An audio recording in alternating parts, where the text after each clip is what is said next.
friends, welcome back to the Avocado Toast Budget. If you're new here, my name is Lexa, and chances are if you are watching this video right now, you know that the mitochondria is the powerhouse of the cell, but you don't understand how people possibly manage to not live paycheck to paycheck and to actually keep money in their savings account. And trust me, I know this because I was in that same situation just a year and a half ago. Unfortunately, the public education system often fails many of us when it comes to teaching us actual life skills that we need to know to navigate being an adult, like how to pay your taxes and how to invest so that someday you can hopefully actually retire, and how to create a budget that you are actually going to stick to. But this is exactly why I created the ATB, and it is why I want to talk about how to save money and budget in your 20s. Because going into my 20s, I found myself in $20,000 of credit card debt, absolutely no money in savings, didn't even think about investing, and had no fucking clue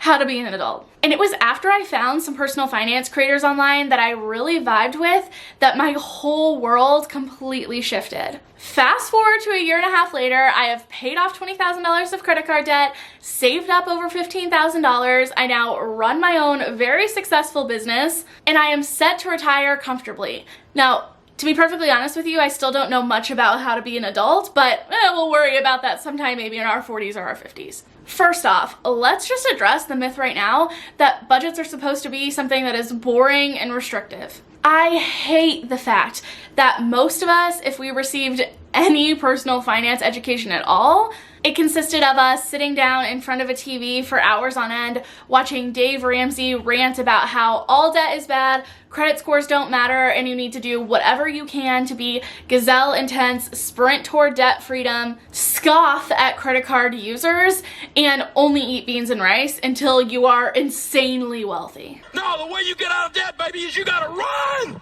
You gotta go, go, go, go! You can't let up! This guy's after you! He's gonna take you down! You gotta run, run, run, run, run! That is so not what budgeting is about or what it needs to be. Budgeting can literally be whatever you want and whatever works for you to be able to reach your financial goals and spend money in a way that brings you tons of joy and value. It was never supposed to be about something that told you you could never drink iced coffee again. Personally, there are two different budgeting apps that I recommend depending on what kind of person that you are. The first one is YNAB, which if you have watched any of my other videos on here, you have probably heard me talk about, because it was the first budgeting method that really clicked for me and changed the way that I looked at budgeting. If you feel like you are constantly living paycheck to paycheck and overspending on your credit cards all the time and just can't get a hold of your finances, this is the app for you. If you have more questions about it, I have tons of YNAB videos that I will link the playlist to down below.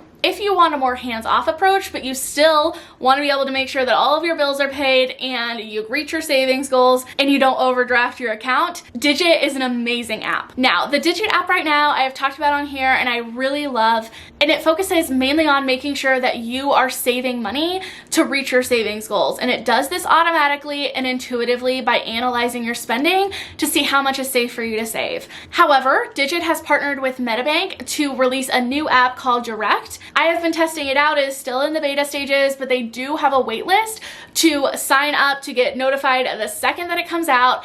And let me tell you, it is amazing if you want a way to completely automate your finances. It makes sure that your bills are paid and your savings goals are met, and it also gives you daily updates about how much money you have left to spend. But if you're thinking about budgeting apps and you're like, okay, but I don't even know how much I am supposed to be putting toward each category, I definitely recommend that you check out the 50-30-20 rule. I have talked about this budgeting rule here on my channel. I will link this video here, but basically you break up your expenses into three categories: needs, wants, and saving. But I talked about in that video that this isn't really realistic for a lot of people. So I came up with a way to utilize this method, but in a way that works for you no matter what your percentages look like. So make sure to check out that video if you need more help conceptualizing where your money should be going. But no matter what budgeting method you choose, the entire point of a budget is that it is supposed to be there to help you reach your financial goals,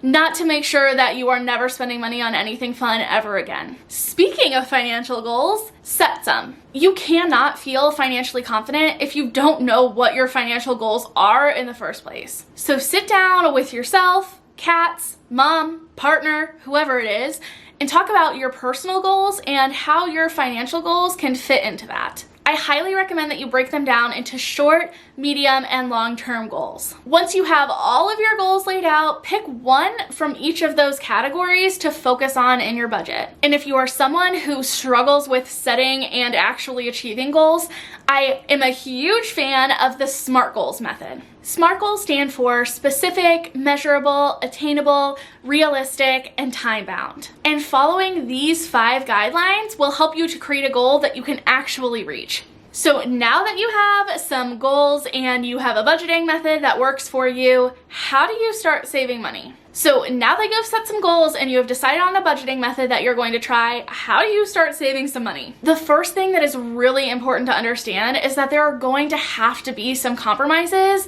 inside of your spending and your budget in order to reach your savings goals. Chances are, if you're living paycheck to paycheck, there's probably not much of a gap between your income and your expenses. And our goal is to set future you up for success by widening that gap. To make this happen, go to the dollar store, pick up some highlighters, and print out your last 2 to 3 months of expenses from your bank account, credit cards, Venmo, wherever money is coming in and out of. Sit down with those reports and start highlighting in one color all of the times that you bought gas. Pick another color, highlight all of the times that you spent money on groceries or eating out. Choose a different color for your rent, utilities, or other necessary expenses. And then go through and highlight and figure out where that extra spending money is going. Eating out, movies, drinks with friends, another Shein haul. Ultimately, you can choose the categories, but the whole point is that you're giving yourself a visual representation of where the majority of your money is going. If you chose food to be highlighted in green and you are going through all the pages realizing just how much green you are seeing on the page, then maybe it's a good idea to look over your eating out budget and your grocery budget and see if there's a way for you to realistically cut back on some of your spending.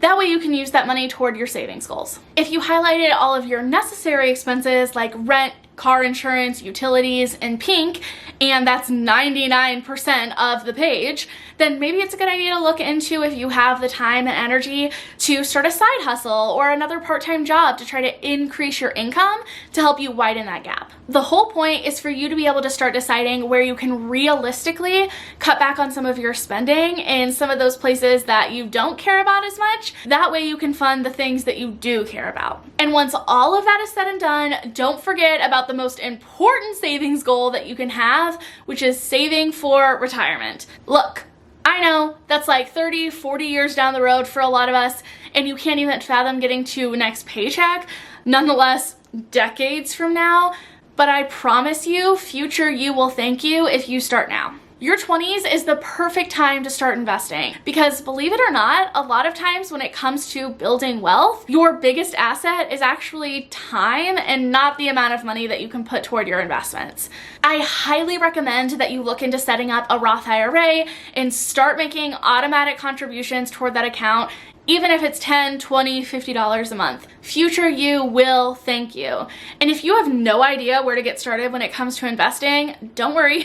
I've been there, I got you covered. I will link that playlist down below. Overall, I hope that this helps you to understand some ways that you can start creating a budget that works for you, set up some goals, and finally save some money. Definitely let me know down in the comment section if you have any questions or if you have any tips of your own that have worked for you when it comes to navigating this world of finances in your 20s.